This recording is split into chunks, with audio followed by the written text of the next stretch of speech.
നമസ്കാരം. മഹാരാഷ്ട്ര ഉപമുഖ്യമന്ത്രി അജിത് പവാർ ബാരാമതിയിൽ വിമാനാപകടത്തിൽ കൊല്ലപ്പെട്ടെന്ന വാർത്തകൾക്ക് പിന്നാലെ സോഷ്യൽ മീഡിയയിൽ ഗൂഢാലോചന സിദ്ധാന്തങ്ങളും സജീവമാകുന്നു. അപകടം നടക്കുന്നതിന് 21 മണിക്കൂർ മുൻപേ വിക്കിപീഡിയ ഇത് എഡിറ്റ് ചെയ്തു എന്ന് അവകാശപ്പെടുന്ന സ്ക്രീൻഷോട്ടുകളാണ് പ്രധാനമായും പ്രചരിക്കുന്നത്. എന്നാൽ ഈ വാദങ്ങളിൽ യാതൊരു ശാസ്ത്രീയ അടിസ്ഥാനവുമില്ല എന്നതാണ് വസ്തുത. വിക്കിപീഡിയയുടെ ഏകീകൃത ആഗോള സമയ മേഖലയായ യൂണിവേഴ്സൽ ടൈം കോർഡിനേറ്റഡ് പ്രാദേശിക ഇന്ത്യൻ സമയവും തമ്മിലുള്ള വ്യത്യാസമാണ് ഈ തെറ്റിദ്ധാരണയ്ക്ക് പ്രധാന കാരണമെന്നും അവർ ചൂണ്ടിക്കാട്ടി. ഇത്തരം വ്യാജ പ്രചരണങ്ങൾക്ക് പിന്നിൽ സമയമേഖലയിലെ വ്യത്യാസം, വിക്കിപീഡിയയുടെ സ്വതന്ത്ര എഡിറ്റിംഗ് സംവിധാനം, കൂടാതെ ഇൻസ്പെക്ട് എലമെന്റ് പോലുള്ള ഡിജിറ്റൽ ടൂളുകളുടെ ദുരുപയോഗം എന്നിവയാണെന്നും വിശദീകരിക്കപ്പെടുന്നു. വിക്കിപീഡിയയുടെ സെർവറുകൾ ആഗോളതലത്തിൽ UTC സമയത്തിലാണ് പ്രവർത്തിക്കുന്നത്. ഇന്ത്യയിലെ പ്രാദേശിക സമയം IST ആണ്. ഇത് UTCയേക്കാൾ 5 മണിക്കൂർ 30 മിനിറ്റ് മുന്നിലാണ്.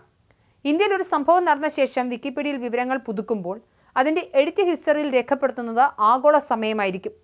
ഇത് കണ്ട് യഥാർത്ഥ സംഭവം നടക്കുന്നതിന് മുൻപേ വിവരങ്ങൾ പ്രത്യക്ഷപ്പെട്ടുവെന്ന് ആളുകൾ തെറ്റിദ്ധരിക്കാൻ ഇടയാക്കുന്നുണ്ട്. മാത്രമല്ല, വിക്കിപീഡിയ ഒരു സ്വതന്ത്ര വിജ്ഞാനകോശമാണ്. ലോകത്തിൻ്റെ ഏത് ഭാഗത്തുള്ളവർക്കും ഒരു വാർത്ത പുറത്തു വന്നാലുടൻ അതിൻ്റെ പേജുകളിൽ മാറ്റങ്ങൾ വരുത്താൻ സാധിക്കും. വലിയ വാർത്തകൾ പുറത്തു വരുമ്പോൾ വിവരങ്ങൾ പുറത്തു വന്ന് മിനിറ്റുകൾക്കകം വിക്കിപീഡിയ പേജുകൾ അപ്ഡേറ്റ് ചെയ്യപ്പെടുന്നത് സാധാരണമാണ്. ഇത് മുൻകൂട്ടി പ്രവചിക്കപ്പെടുന്ന ഒന്നല്ല, മറിച്ച് തത്സമയ വിവരങ്ങൾ ഉൾപ്പെടുന്നതിനുള്ള പ്രതികരണമാണ്.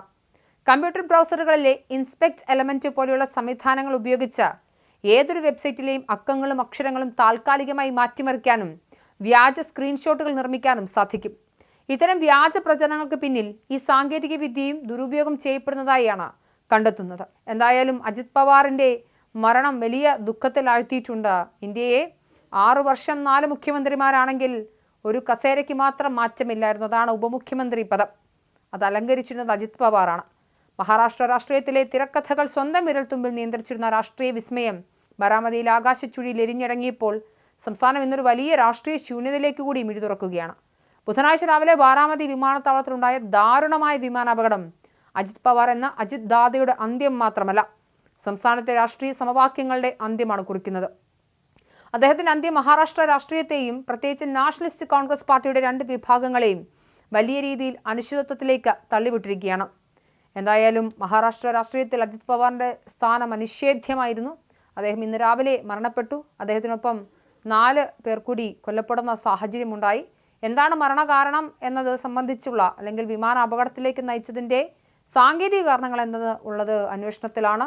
എന്തായാലും ലാൻഡിങ്ങിനിടെയാണ് പ്രശ്നമുണ്ടായത് എന്നാണ് മനസ്സിലാക്കുന്നത്.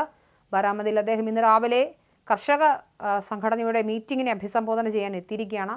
ബാരാമതിയെ തൻ്റെ തോളിൽ അദ്ദേഹം കൊണ്ടു നടന്നത് ദശകങ്ങളാണ്. അത്തരം ഒരാൾ സ്വന്തം മണ്ഡലത്തിൽ വെച്ച് തന്നെ കൊല്ലപ്പെടുന്നൊരു സാഹചര്യം അത് അതിദയനീയമാണ്. എന്തായാലും ഇന്ത്യൻ രാഷ്ട്രീയത്തിന് ഇന്നത്തെ ദിവസം അത് മറന്നുകൂടാനാവാത്ത ഒരു ദിവസമായി മാറിയിരിക്കുകയാണ്. അജിത് പവാറിൻ്റെ വിയോഗത്തിൻ്റെ ദുഃഖത്തിലാണ് രാജ്യം ഇന്ന്.